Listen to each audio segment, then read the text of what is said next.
ఆంధ్రప్రదేశ్లో కూటమి ప్రభుత్వం కొలువుదీరిన తర్వాత ఆంధ్రప్రదేశ్ రాష్ట్రం అయితే అభివృద్ధి బాటలో దూసుకు వెళ్తూ ఉంది. ఎన్నో కార్పొరేట్ కంపెనీలు కూడా ఆంధ్రప్రదేశ్లో పెట్టుబడులు పెట్టేందుకు, అలాగే వారి కార్యాలయాలను నెలకొల్పేందుకు కూడా సిద్ధమవుతూ ఉన్నాయి. అందులో భాగంగానే గూగుల్ సంస్థ కూడా ఇప్పుడు ఆంధ్రప్రదేశ్కి రాబోతోంది. ఎంతోమందికి ఉపాధి అవకాశాలు కూడా కల్పించబోతున్నటువంటి నేపథ్యంలో అసలు రానున్నటువంటి రోజుల్లో ఏ దిగ్గజ కంపెనీలు ఆంధ్రప్రదేశ్లో పెట్టుబడులు పెట్టబోతున్నాయి, ఆంధ్రప్రదేశ్లో తమ కార్యాలయాలను ప్రారంభించబోతున్నాయి అనేది పూర్తి స్థాయిగా మనం విశ్లేషణ చేసుకుందాం. ప్రస్తుతం మనతో పాటు ఉన్నారు ప్రముఖ రాజకీయ విశ్లేషకులు, ప్రముఖ సీనియర్ జర్నలిస్ట్ సిఎస్ రావు గారు. సార్తో మాట్లాడదాం. సార్ నమస్తే. సార్ నమస్తే. ఆంధ్రప్రదేశ్లో ఇప్పుడు కూటమి ప్రభుత్వం వచ్చిన తర్వాత ఎన్నో కార్పొరేట్ కంపెనీలు అయితే ఆంధ్రప్రదేశ్కి క్యూ కడుతూ ఉన్నాయి, పెట్టుబడులు కూడా పెడుతూ ఉన్నాయి. అందులో భాగంగానే గూగుల్ కూడా ఇప్పుడు ఆంధ్రప్రదేశ్కి రాబోతోంది. ఎంతోమందికి ఉపాధి కల్పన అక్కడ జరగబోతూ ఉంది.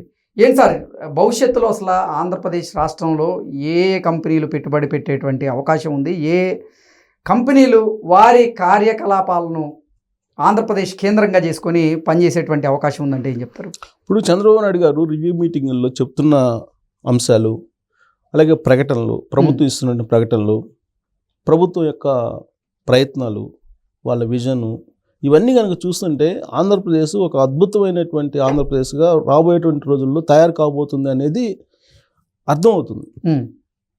కాకపోతే చంద్రబాబు నాయుడు గారు ఏదైతే ఆలోచిస్తున్నారో అది ఇంప్లిమెంట్ అయ్యేలాగా ఈ వ్యవస్థలన్నీ సహకరిస్తాయా లేదా అనేది ఒక డౌట్ ఉంది నాకు. ఇప్పుడు చంద్రబాబు నాయుడు గారు ఏదైతే చెప్తున్నారో అది సాకారం కాదు రాబోయేటువంటి రోజుల్లో అని చెప్పడానికి ఎవరికి ధైర్యం లేదు. ఎందుకనంటే 2004కి ముందు, అంటే ఆయన 95లో సీఎం అయ్యారు, 99లో మళ్ళా సీఎం అయ్యారు.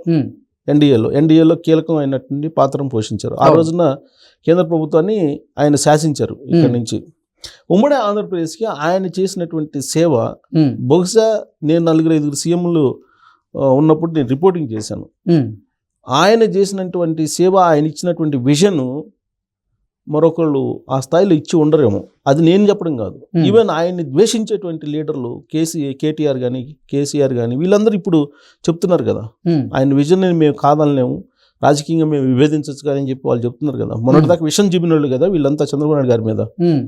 ఆ రోజున నేను రిపోర్టింగ్ చేసేటప్పుడు చంద్రబాబు నాయుడు గారిని ఏమనేవాళ్ళు అంటే, కాంగ్రెస్ పార్టీ వాళ్ళు, అప్పుడు ప్రధాన ప్రతిపక్షం కాంగ్రెస్ పార్టీయే, ఈయన ప్రపంచ జీతగాడని, పిచ్చి తొగ్గులకని, తర్వాత కంప్యూటర్ కూడిపెడుతుందా అని చెప్పి, తర్వాత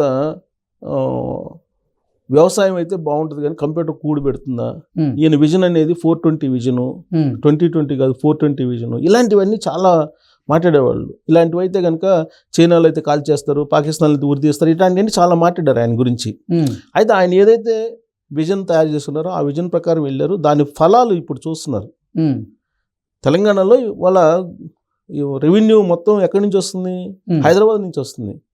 దానికి కారణం ఏంటంటే చంద్రబాబు నాయుడు గారు ఆ రోజున వేసినటువంటి విత్తనం. అందువల్ల ఇప్పుడు ఎవరు కూడా ఆయన విజన్ని కాదనలేకపోతున్నారు. మీరు అబ్జర్వ్ చేయండి, ఇంతకు ముందులాగా విమర్శించట్లే ఇప్పుడు. ఏది అప్పట్లో 2004కు ముందు ఏదైతే విమర్శలు చేశారో రాజశేఖర రెడ్డి గారు, అలాగే రకరకాల కాంగ్రెస్ పార్టీ వాళ్ళు, పీజేఆర్, వీళ్ళంతా చాలా మంది విమర్శించారు.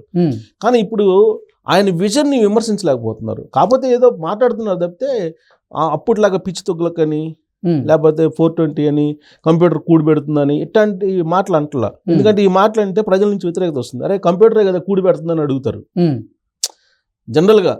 అందువల్ల ఎవరు మాట్లాడట్లా. అయితే ఇప్పుడు ఆ రోజు కంప్యూటర్ గురించి ఆయన ఏదైతే మాట్లాడారో, ఐటీ గురించి ఏదైతే ఆ రోజున ఎవరికి అవగాహన పెద్దగా లేనటువంటి రోజుల్లో ఆయన ఐటీ గురించి మాట్లాడారు. అప్పుడు అందరికీ నిజంగానే ఆయన అర్థం కాల. అందువల్లే 2004లో ఓడిపోయారు. సో ఇప్పుడు మళ్ళీ ఆయన ఏం చెప్తున్నారు, అప్పుడు ఐటీ ఏ విధంగా ప్రైమరీ స్టేజ్లో ఉందో ఇప్పుడు ఆర్టిఫిషియల్ ఇంటెలిజెన్స్ అనేది ప్రైమరీ స్టేజ్లో ఉంది. క్వాంటమ్ కంప్యూటింగ్ అనేది రాబోయే రోజుల్లో. దీంట్లో డేటా అనాలిసిస్ అనేది చాలా ఇంపార్టెంట్. రాబోయేటువంటి ఎకానమీ అంతా నాలెడ్జ్ ఎకానమీ అని అన్నారు. సో ఈ నాలెడ్జ్ ఎకానమీ అనేటువంటి పదం ఏదైతే ఉందో ఇది చాలా విస్తృతమైనటువంటి అర్థాన్ని ఇస్తుంది. అర్థం చేసుకునేటువంటి వాళ్ళకి అర్థం అవుతుంది. ఇది అర్థం చేసుకోవడం చాలా మందికి కష్టం కూడా. ఇది రాబోయేటువంటి రోజుల్లో నాలెడ్జ్ ఎకానమీ మాత్రమే ఉంటుంది అని. జనరల్గా ఎకానమీ అంటే మనం ఏమనుకుంటాం, పుష్కలంగా డబ్బు ఉంటే అది ఎకానమీ అనుకుంటున్నాం, ఉమ్, అంతే కదా. ఉమ్, కానీ చంద్రబాబు నాయుడు గారు ఏం చెప్తున్నారు, నాలెడ్జ్ ఎకానమీ ఉండాలి, రాబోయే రోజుల్లో నాలెడ్జ్ ఎకానమీ లీడ్ చేస్తుంది అని చెప్తున్నాడు. ఉమ్, అంటే దాంట్లో ఎంత విస్తృతమైనటువంటి అర్థం ఉందో అర్థం చేసుకోవాలి. ఓకే. ఆయన ఇంకో మాట ఏం చెప్తున్నారు, ఆయన రివ్యూ మీటింగ్లో ఐఏఎస్లు ఐపీఎస్లు ఉన్నతాధికారుల మీటింగ్లో చెప్పిన మాటలు ఇవన్నీ కూడా బహుశా వాళ్ళలో ఎంతమందికి అర్థమైందో కూడా నాకు తెలియదు. ఎందుకంటే అప్పట్లోనే ఈ ఐఏఎస్లు ఐపీఎస్లు కూడా ఆయన పరిపాలన విమర్శించారు. అప్పట్లో కంప్యూటర్ విజన్ 2020 అంటే విమర్శించినటువంటి సివిల్ సర్వెంట్లు కూడా ఉన్నారు. ఓకే. సో ఇప్పుడు నిన్న మీటింగ్లో కూడా వాళ్ళకి ఎంతమందికి అర్థమైందో నాకైతే తెలియదు ఇవాళ కూడా. ఎందుకనంటే క్వాంటమ్ కంప్యూటర్స్ అలాగే ఆర్టిఫిషియల్ ఇంటెలిజెన్స్ ఆయన అనేది, తర్వాత data centres, data analytics, knowledge economy అంటున్నారు. దీనికి కావాల్సినటువంటి మౌలిక వనరులు, దీనికి కావాల్సిన ఇన్ఫ్రాస్ట్రక్చర్స్, దీనికి కావాల్సినటువంటి స్టార్టప్స్ ఏర్పాటు చేయాలనేది ఆయన ఆలోచన. దాని మీద రివ్యూ మీటింగ్ పెట్టారు.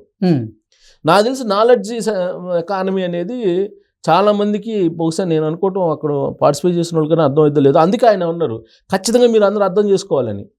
ఎందుకంటే వీళ్ళు అర్థం చేసుకుంటే ఫస్ట్ నెక్స్ట్ ఫేజ్లో మళ్ళీ కింద ఉద్యోగులకు ఎక్స్ప్లెయిన్ చేస్తారు. ఆ ఉద్యోగులు ప్రజలకి చెప్పాలి. ఇదంతా అర్థమయ్యేటట్టు చెప్తే తప్ప మళ్ళీ 2029 ఏమవుతుందో తెలియదు. చంద్రబాబు నాయుడు గారు ఏదో చెప్తుంటారులే, ఆయన ఏదో చెప్తుంటారు. మళ్ళీ 20 సంవత్సరాల తర్వాత అప్పుడు చంద్రబాబు నాయుడు గారు చెప్పింది నిజమే, ఆర్టిఫిషియల్ ఇంటెలిజెన్స్ ఇంత విప్లవం తీసుకొచ్చేసింది అని చెప్పి 20 సంవత్సరాల తర్వాత అనుకోండి. ఇప్పుడు ఈ పాటికి పుణ్యకాలం అయిపోతుంది కదా, అప్పుడు జరగాల్సిన నష్టం జరిగిపోతుంది.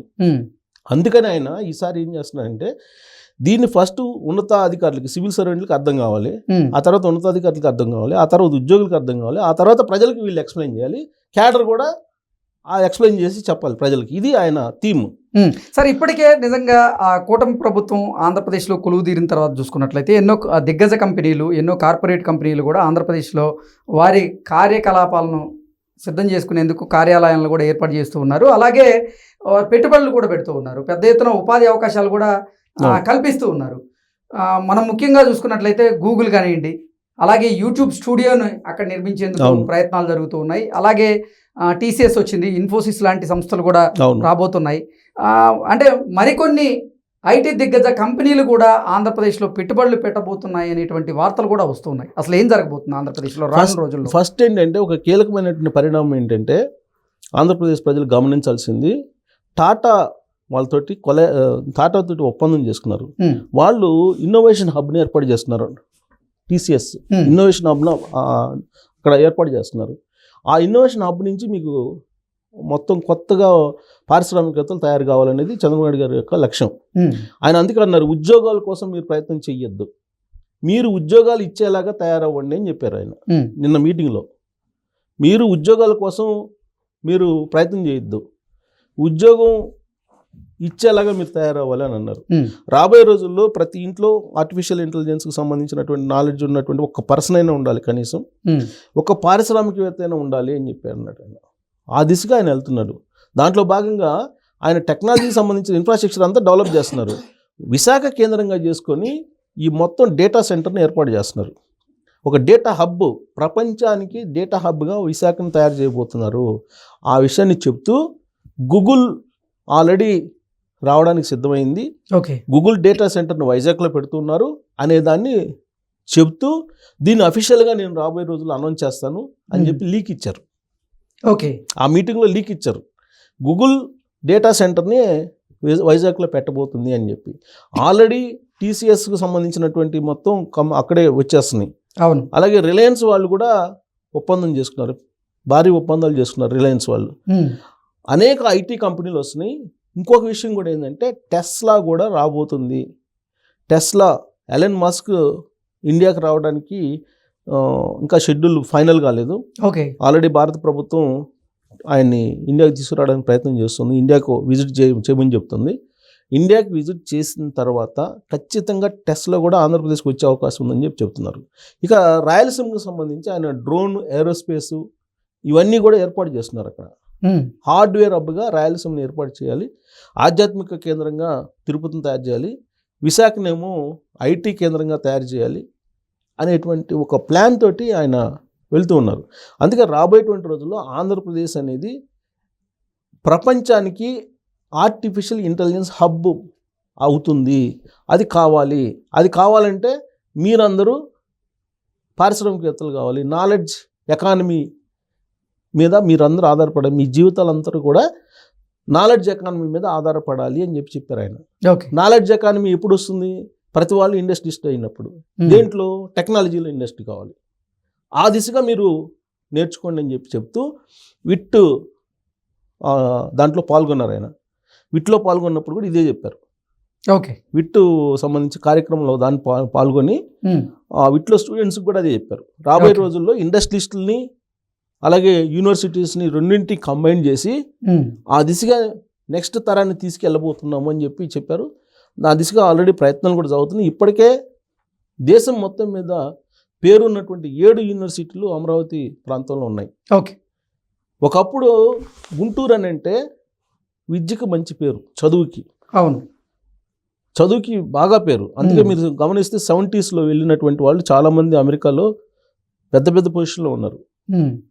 మళ్ళీ అలాంటి వాతావరణం గుంటూరు విజయవాడ మధ్యలో ఈ యూనివర్సిటీలు పెట్టడం ద్వారా రాబోతుంది.